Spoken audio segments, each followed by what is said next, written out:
Hello everyone. In this video I want to show you how to participate in the Eternity voting with the Ledger hardware device and Eternity Mainnet tokens. So if you have a Ledger and you visit the voting page, you choose Ledger. I have my Ledger installed and already plugged in and unlocked. And on my Ledger device I will need to choose the Eternity app, which I have installed already.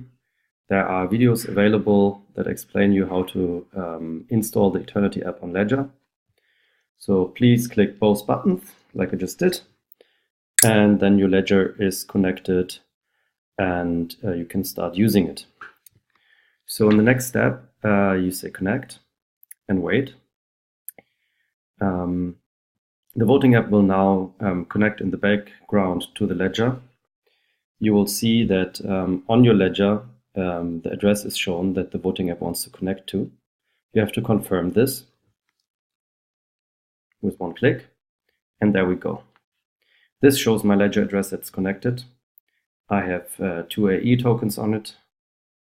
This is the voting for the block reward initiative, and I have already voted for 20%. Now I show you how to change my vote. This is what you will see at the beginning. Here's a slider where you can select the amount that you want to vote for. I go for 20 again, or let me go for 17.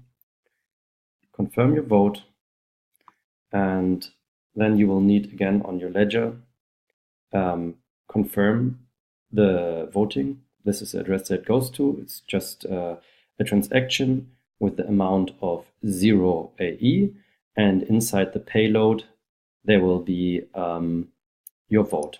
So I'm confirming this here. The amount is 0. I'm confirming it on my Ledger, and a few seconds later it should reload. So now you have seen I've changed my vote to 17%, and I can do this as many times as I want until the voting is finished. So one more time, I change my vote. I vote for 10%. I confirm the vote. I confirm it on my Ledger. The transaction gets mined on the Eternity mainnet. It will take a couple of seconds and the vote is done. Here you see the 10%, and that's it.